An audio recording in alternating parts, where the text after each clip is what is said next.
Decreto-Lei nº 2.848, de 7 de dezembro de 1940. Código Penal. Parte Geral. Título 1. Da aplicação da Lei Penal. Anterioridade da lei. Artigo 1º. Não há crime sem lei anterior que o defina. Não há pena sem prévia cominação legal. Lei Penal no tempo. Artigo 2º. Ninguém pode ser punido por fato que lei posterior deixa de considerar crime, cessando em virtude dela a execução e os efeitos penais da sentença condenatória. Parágrafo único. A lei posterior, que de qualquer modo favorecer o agente, aplica-se aos fatos anteriores, ainda que decididos por sentença condenatória transitada em julgado. Lei excepcional ou temporária. Artigo 3º. A lei excepcional ou temporária, embora decorrido o período de sua duração ou cessadas as circunstâncias que a determinaram, aplica-se ao fato praticado durante sua vigência. Tempo do crime. Artigo 4º. Considera-se praticado o crime no momento da ação ou omissão, ainda que outro seja o momento do resultado. Territorialidade. Artigo 5º. Aplica-se a lei brasileira, sem prejuízo de convenções, tratados e regras de direito internacional, ao crime cometido no território nacional. Parágrafo 1º. Para os efeitos penais, consideram-se como extensão do território nacional as embarcações e aeronaves brasileiras, de natureza pública ou a serviço do governo brasileiro onde quer que se encontrem, bem como as aeronaves e as embarcações brasileiras, mercantes ou de propriedade privada, que se achem, respectivamente, no espaço aéreo correspondente ou em alto mar. Parágrafo 2º. É também aplicável a lei brasileira aos crimes praticados a bordo de aeronaves ou embarcações estrangeiras de propriedade privada, achando-se aquelas em pouso no território nacional ou em voo no espaço aéreo correspondente, e estas em porto ou mar territorial do Brasil. Lugar do crime. Artigo 6º. Considera-se praticado o crime no lugar em que ocorreu a ação ou omissão, no todo ou em parte, bem como onde se produziu ou deveria produzir-se o resultado. Extraterritorialidade. Artigo 7º. Ficam sujeitos à lei brasileira, embora cometidos no estrangeiro. Inciso 1. Os crimes. Alínea A. Contra a vida ou a liberdade do Presidente da República. B. Contra o patrimônio ou a fé pública da União, do Distrito Federal, de Estado, de território, de município, de empresa pública, sociedade de economia mista, autarquia ou fundação instituída pelo poder público. C. Contra a administração pública, por quem está a seu serviço. D. De genocídio, quando o agente for brasileiro ou domiciliado no Brasil. Inciso 2. Os crimes. Alínea A. Que, por tratado ou convenção, o Brasil se obrigou a reprimir. B. Praticados por brasileiro. C. Praticados em aeronaves ou embarcações brasileiras, mercantes ou de propriedade privada, quando em território estrangeiro e aí não sejam julgados. Parágrafo 1º. Nos casos do inciso 1, o agente é punido segundo a lei brasileira, ainda que absolvido ou condenado no estrangeiro. Parágrafo 2º. Nos casos do inciso 2, a aplicação da lei brasileira depende do concurso das seguintes condições. Alínea A. Entrar o agente no território nacional. B. Ser o fato punível também no país em que foi praticado. C. Estar o crime incluído entre aqueles pelos quais a lei brasileira autoriza a extradição. D. Não ter sido o agente absolvido no estrangeiro ou não ter aí cumprido a pena.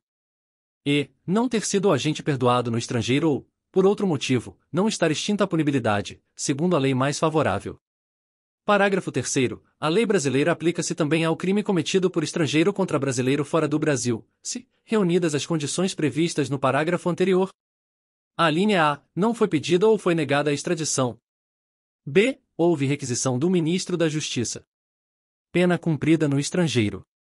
Artigo 8º. A pena cumprida no estrangeiro atenua a pena imposta no Brasil pelo mesmo crime, quando diversas, ou nela é computada, quando idênticas. Eficácia de sentença estrangeira. Artigo 9º. A sentença estrangeira, quando a aplicação da lei brasileira produz na espécie as mesmas consequências, pode ser homologada no Brasil para: Inciso 1. Obrigar o condenado à reparação do dano, a restituições e a outros efeitos civis. Inciso 2. Sujeitá-lo à medida de segurança. Parágrafo único. A homologação depende. Alínea A. Para os efeitos previstos no inciso 1, de pedido da parte interessada. B. Para os outros efeitos, da existência de tratado de extradição com o país de cuja autoridade judiciária emanou a sentença, ou, na falta de tratado, de requisição do Ministro da Justiça. Contagem de prazo. Artigo 10. O dia do começo inclui-se no cômputo do prazo. Contam-se os dias, os meses e os anos pelo calendário comum. Frações não computáveis da pena. Artigo 11. desprezam-se, nas penas privativas de liberdade e nas restritivas de direitos, as frações de dia, e na pena de multa, as frações de cruzeiro. Legislação especial. Artigo 12. As regras gerais deste Código aplicam-se aos fatos incriminados por lei especial, se esta não dispuser de modo diverso. Título 2. Do crime. Relação de causalidade. Artigo 13. O resultado, de que depende a existência do crime, somente é imputável a quem lhe deu causa. Considera-se causa a ação ou omissão sem a qual o resultado não teria ocorrido. Superveniência de causa independente. Parágrafo 1º. A superveniência de causa relativamente independente exclui a imputação quando, por si só, produziu o resultado, os fatos anteriores, entretanto, imputam-se a quem os praticou. Relevância da omissão. Parágrafo 2º. A omissão é penalmente relevante quando o omitente devia e podia agir para evitar o resultado. O dever de agir incumbe a quem? A linha A. Tenha por lei a obrigação de cuidado, proteção ou vigilância. B. De outra forma, assumiu a responsabilidade de impedir o resultado. C. Com seu comportamento anterior, criou o risco da ocorrência do resultado. Artigo 14. Disse o crime. Crime consumado. Inciso 1. Consumado, quando nele se reúnem todos os elementos de sua definição legal. Tentativa. Inciso 2. Tentado, quando, iniciada a execução, não se consuma por circunstâncias alheias à vontade do agente. Pena de tentativa.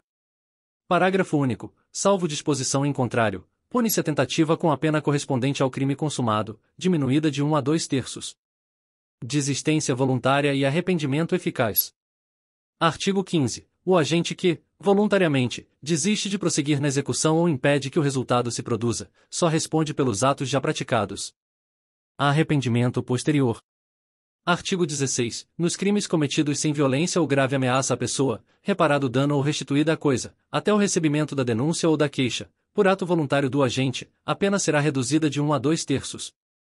Crime impossível. Artigo 17. Não se pune a tentativa quando, por ineficácia absoluta do meio ou por absoluta impropriedade do objeto, é impossível consumar-se o crime. Artigo 18. Disse o crime. Crime doloso. Inciso 1. Doloso, quando o agente quis o resultado ou assumiu o risco de produzi-lo. Crime culposo. Inciso 2. Culposo, quando o agente deu causa ao resultado por imprudência, negligência ou imperícia. Parágrafo único. Salvo os casos expressos em lei, ninguém pode ser punido por fato previsto como crime, senão quando o pratica dolosamente. Agravação pelo resultado. Artigo 19. Pelo resultado que agrava especialmente a pena, só responde o agente que o houver causado ao menos culposamente. Erro sobre elementos do tipo. Artigo 20. O erro sobre elemento constitutivo do tipo legal de crime exclui o dolo, mas permite a punição por crime culposo, se previsto em lei. Discriminantes putativas. Parágrafo 1º. É isento de pena quem, por erro plenamente justificado pelas circunstâncias, supõe situação de fato que, se existisse, tornaria a ação legítima. Não há isenção de pena quando o erro deriva de culpa e o fato é punível como crime culposo.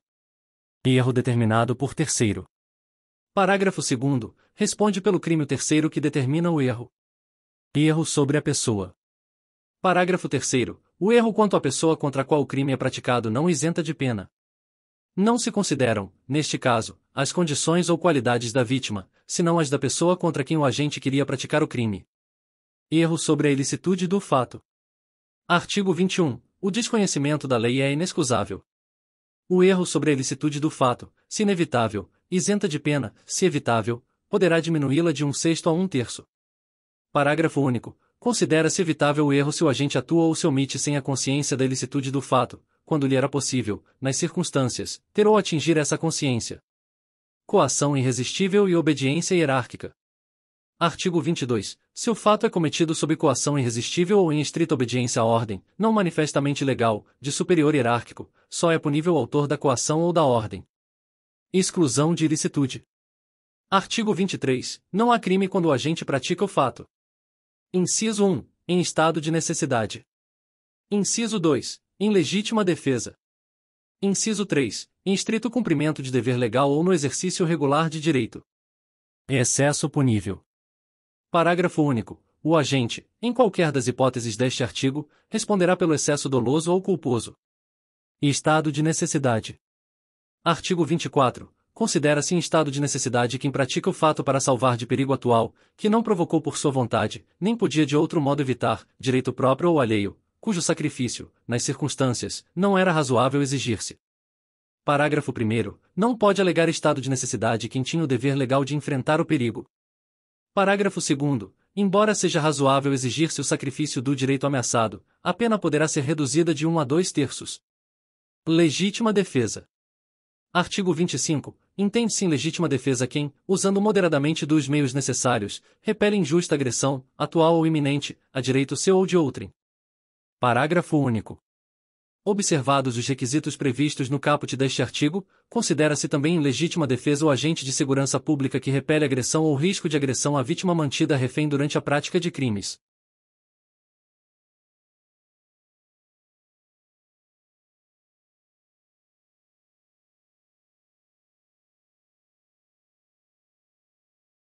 Bem-vinda e bem-vindo à Legislação e Áudio com IA, onde a tecnologia cria som e imagem para democratizar o conhecimento jurídico.